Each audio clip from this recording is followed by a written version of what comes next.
What's up, everybody, man? It's your boy Dub Q, and I would like to welcome you to another special edition of Between the Lines Podcast, man. Make no mistake about it. If you haven't already, go ahead, like, subscribe. And I'm going to need the comments for this one because this is another good one.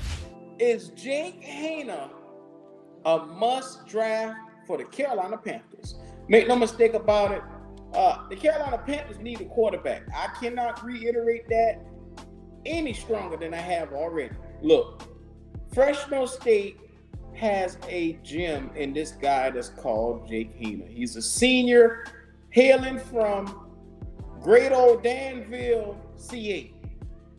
6'1", 200 pounds. Now, I know you said, okay, what's so special about this guy? Accuracy. Pinpoint location with this guy. The completion percentage is off the charts for this fella. But you look at it and take it into consideration, you got to look at where he's playing at and what he has done. He's playing in Fresno State, which is a smaller division, smaller class. I hate to say it, the level of competition is a lot smaller, with USC being really the only team that was a really big name school that they really took on. They lost horribly to USC 45-17, where he didn't show up for that game. He had 117 yards, 1 touchdown, 1 interception, and he had possibly his worst game of the season up against better talent. But make no mistake about it, this guy has some stuff to cook with. If you bring in ingredients to a pot, you like to have some seasonings and you like to have something key in protein to feed the people. So this guy has some great tangibles that we can look at and take and say, hey, this guy could be an option for us to look at. Now, the only way that we end up taking a guy like Jake Haener is if all of the quarterbacks is off of the field, they are off of the draft board, and you're down here and you're trying to figure out which direction to go. I don't choose him over any of one of these guys. But what I'm saying is, if he's left after these other guys are gone, which is the C.J. Strouds, the Bryce Youngs, the Will Levises, the Anthony Richardsons, the Hendon Hookers, even the Tanner McKees, if those guys are all off the board, Carolina can take a look at this guy, because I'm going to tell you why. Precision, decision-making, as well as the ability to get out there and throw that football like how he do. I watch the pocket presence. It's there. Like I said, he sets his feet. It's a beautiful work of art every time he throw that football. It's there. But the problem is he don't have the prototypical size that you need at quarterback. He's only 6'1", so he's a relatively smaller guy, but he can really gun that football. But we haven't seen him do it on level competition, even level playing fields. We haven't seen him do it at bigger, at heightened. This is the thing. I like this guy, but the competition that he's facing has not been pretty good. I mean, it's been mediocre talent, and I'm looking at his numbers. He has some games where he has put up big numbers. Hold on, I'll show you guys. He's put up some big numbers. Make no mistake about it. There are some games right here where he's going off for 361, 327, 394. But you got to look at it. This guy got sacked one game 7 times and still won the game against San Diego State. And I'm sitting here looking like, okay, he has some tools that you can sit in and look and say, oh, he's resilient. And he had a pretty accurate game right here, 75.6 for a completion percentage against those guys. And I'm like, okay, San Diego State is no slouch. And you go out and you win 34-45 for almost close to 400 yards, 3 touchdowns and 2 interceptions. This is what I'm saying. The level of players that he was playing against was not the highest of the SECs. You don't see the same level of talent that he saw in the division that he was in. So It's not NFL caliber talent, but what I will say is he did go to the Senior Bowl and he won the Senior Bowl MVP. He impressed. He made precision plays.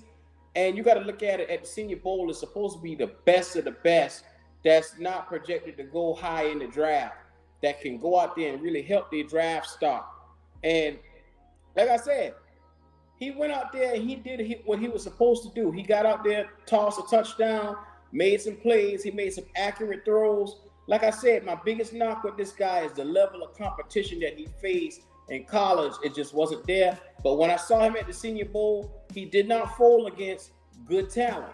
I mean, like I said, this is the best of the best. And he went out there and won the MVP. And what we have seen is he's matured since the end of the season. Like, he's taking everything that he's learned from the season and moving forward with it. So I like this guy because he seems to be a smart guy. He can process really fast. Now, I want to see, can he key in on the NFL defense? How fast can he process that?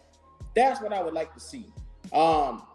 If everybody is off the board, I don't mind the Panthers taking him because I know Frank Reich can really coach this guy up because he seems to be a smart guy. If there are Anthony Richardson and CJ Stroud and the other guys there and they're available, you go get those guys. Make no mistake about it.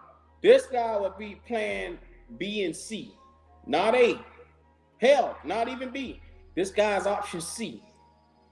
If all fails, you go and get this guy. So make no mistake about it. This has been your boy Dub Q. I broke it down. Like I said, I watched his highlights. I watched everything about him from Fresno State. He's a great quarterback. He makes the passes. He can make the plays. His feet in the pocket is very nice. The accuracy is there. It's just the level of playing talent that he went up against is not there for Dub Q. I mean, because I looked into who his NFL comparison is. His NFL comparison is Taylor Heineke. And if anybody knows, here in Carolina, we know who Taylor Heineke is. He's a backup. So this guy right here is projected to be a backup at best. And even after really helping his draft stock, they're only projecting this guy to go in the 3rd round. That's still a big of a stretch. 3rd round is a stretch for a guy, man. Because like I said, late 3rd round at that, to be exact, you only take this guy unless you have to. If the Carolina Panthers want to put forth a scenario where they go out and they get pieces, they go out and get a bunch of receivers, they would have to go all offense for me to say, okay, it's okay to take this guy.